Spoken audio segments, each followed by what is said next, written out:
ఎప్పుడైనా అహోబిలంకి వచ్చినారా మీరు? అహోబిలం చర్చ కొన్ని నెలల నుంచి జరుగుతుంది. నా హంబుల్ రిక్వెస్ట్ ఏంటంటే మీడియా మిత్రులకి ఏదైతే అహోబిలం గురించి తెలుసుకోవాలని ఇంట్రెస్ట్ ఉంటే ఒకసారి అహోబిలంకి రండి. అక్కడ ఏం జరుగుతుందో లోకల్స్ని అడగండి. ఎందుకంటే నేను చెప్తే అదేదో నేను రాజకీయంలో ఉన్నాను కాబట్టి నేను ఏదో కవరింగ్ చేసుకున్నట్టు ఉంటుంది. అహోబిలంలో ఏం జరుగుతుందంటే చాలా జరుగుతున్నాయి. ఒక ఉదాహరణ చెప్తా. అహోబిలంలో ఎప్పటికీ మాది వినిపిస్తుంది. గత 3 రోజుల క్రితం 3 days బ్యాక్ ఒక మైనర్ బాలికని అహోబిలం టెంపుల్లో ఒక వ్యక్తి రూమ్లోకి తీసుకెళ్లి బలవంతం చేయబోయినాడు. అది పేపర్లో కూడా వచ్చింది. కానీ ఎక్కడ కూడా దాని గురించి చర్చ జరగట్లేదు. ఎక్కడ ఏ మీడియా చూపెట్టట్లేదు. నేను నిన్న ప్రెస్ మీట్ పెట్టి చెప్పినా కూడా ఎవరు దాని గురించి పట్టించుకోవట్లేదు. సో అహోబిలంలో ఏం జరుగుతుంది అనేది నాకు మీరు చెప్పాలి. నేను చెప్పేవి చాలా ఉన్నాయి. అది ప్రెస్ మీట్ పెట్టి చాలా సందర్భాల్లో నేను చెప్పినా, కానీ ఎంక్వైరీ కూడా ఏ ఛానల్ ఏ మీడియా మిత్రులు ఎవరు కూడా చేయలేదు. నా హంబుల్ రిక్వెస్ట్ ఏంటంటే అహోబిలంలో ఏం జరుగుతుందనేది నేను చెప్పేదానికన్నా మీరు సొంతంగా ఒక్కసారి అహోబిలంకి వచ్చి మీరు ఎంక్వైరీ చేయాలి. అంటే మినిస్టర్ ఇంతకుముందు అడిగితే అది ప్రైవేట్ వ్యవహారం, వాళ్ళ local MLA and opposition party వాళ్ళు ఏదో గొడవ పడుతున్నారు తప్ప మనకు సంబంధం లేదు ప్రభుత్వంకి అన్నారు. సో అది ప్రైవేట్ వ్యవహారంలో ఇప్పుడు ప్రధానంగా ఈరోజు వచ్చిన వాటిలో కూడా వస్తున్న బయట ఆరోపణలో కూడా పార్టీ పిలిచింది కూడా అహోబిలం మత వ్యవహారంలో జోక్యం చేసుకోవద్దని మీకు చెప్పారన్నట్టుగా ఒక డిస్కషన్ వస్తుంది. నిజమేనా? అహోబిలము ఒక మఠం కిందికి ఉంది. అది ఎండోమెంట్ కింద లేదు ఫస్ట్ ఆఫ్ ఆల్. సో మఠంలో మేము మా జోక్యం ఏముంటుంది? మేము జోక్యం చేసుకోవడానికి ఏమి ఉండదు. సో ఈ రోజు పిలిచింది కూడా అహోబిలం గురించి అని చెప్పి మీడియా మిత్రులు మీరు టీవీలలో వేస్తున్నారే తప్ప లోపల జరిగి నేను ఎందుకు చెప్పాలా? ఇప్పుడు ప్రజల్లో లేదండి, ప్రజల్లో ఏ అనుమానాలు లేవు.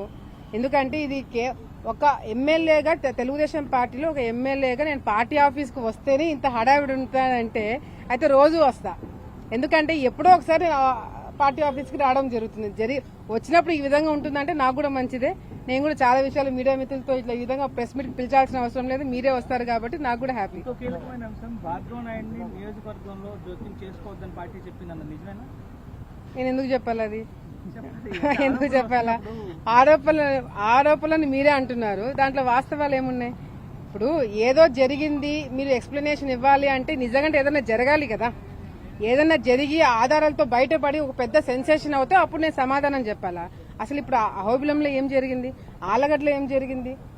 ఇప్పుడు నిన్న బోండా ఉమా గారిని పిలిచారు కాబట్టి, నన్ను కూడా పిలిచారు కాబట్టి ఒక పెద్ద సెన్సేషన్ చేశారు. ఈ రోజు నేను వచ్చినాను. అసలు నేనే వచ్చానా ఆయన పిలిచారన్న క్లారిటీ కూడా మీడియా మిత్రులకు లేదు. నేను క్లారిఫికేషన్ ఇవ్వాల్సిన అవసరం కూడా లేదు. ఎందుకు అంటున్నానంటే, మీ అవుట్ ఆఫ్ రెస్పెక్ట్ ఎందుకు చెప్తున్నానంటే, బికాజ్ ఏదైనా జరిగింటే, ఒక ఇన్సిడెంట్ జరిగింటే ఇదే క్వశ్చన్ మీరు 20 days బ్యాక్ 20 రోజుల క్రితం జరిగింది ఇన్సిడెంట్, అప్పుడు అడిగింటే నేను చెప్పేదాన్ని. ఇప్పుడు ఏం జరగలేదు కదా. నా పని నేను చేసుకుంటున్నాను. మేము ప్రోగ్రామ్స్ నిన్న చేసినాము, మొన్న చేసినాము. ఈ రోజు నేను ఇక్కడికి రావడం జరిగింది. చాలా విషయాలు చర్చించడం జరిగింది. జిల్లా విషయాలు కావచ్చు, పర్సనల్ విషయాలు కావచ్చు, ఇంకా చాలా విషయాలు కావచ్చు. కార్యకర్తలు కొంతమంది ఏదైతే సభ్యత్వం తీసుకొని కొంతమందికి డబ్బులు రాని వాళ్ళు ఉండొచ్చు. ఇవన్నీ కూడా డిస్కషన్ జరిగింది. అంతేగాని ఇది కేవలం ఏదో జరిగింది కాబట్టి నన్ను ఏదో ఎక్స్ప్లెనేషన్ ఇవ్వడానికి పార్టీ అని నేనేం పిలవలేదు. అంత ఎక్స్ప్లెనేషన్ ఇచ్చేంతగా తప్పు నేనేం చేయలేదు. నేనేం వైఎస్ఆర్సీపీ నాయకులతో నేను తిరగలేదు, ఏ స్టేజ్ నేను పంచుకోలేదు, లేకపోతే నేను ఏదో కాంట్రాక్టుల మీద ఎవరిని బెదిరించలేదు, అక్కడ కార్యకర్తలకి ఏం అన్యాయం చేయలేదు. ఇది మెయిన్గా నన్ను పిలవాల్సి ఉంటే ఇవి పిలిచాలా? ఇది కాకుండా నన్ను పిలిచారంటే బాగున్నావా, బాగా చేస్తున్నావానో, ఏమ్మా ఇంకా ఏమైనా కష్టాలు ఉంటే చెప్పుకోండి అని చెప్పి పిలిచిండొచ్చు కదా. అది ఎవరు ఆలోచించరు. భూమా అఖిలప్రియాని పిలిచారంటే ఏదో జరిగిందనేదే మీడియా మిత్రులు భావిస్తారు. కానీ ఏమీ జరగలేదు. మంచి చెడ్డలు అడగడం జరిగింది, ఎట్లున్నామో అడగడం జరిగింది, మా కష్టాలు కూడా వాళ్ళు అడిగి తెలుసుకోవడం జరిగింది. అంతే.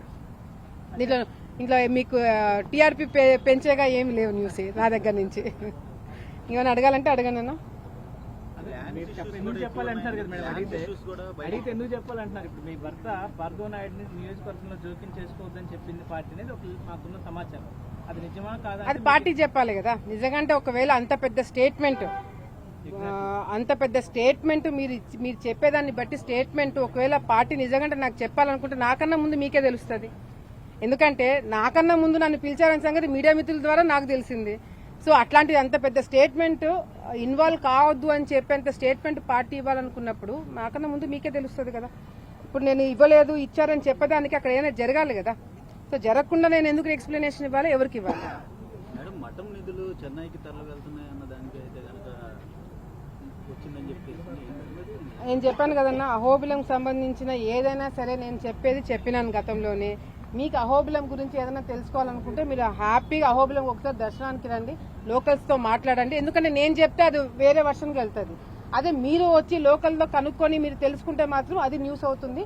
సో మీకు అందరికీ ఆ పవర్ ఉంది కాబట్టి ఆ పవర్ ద్వారా అహోబిలంలో జరిగేవన్నీ బయట పెడతారో లేకపోతే ఏం చేస్తారో మీరే చేయండి. Thank you.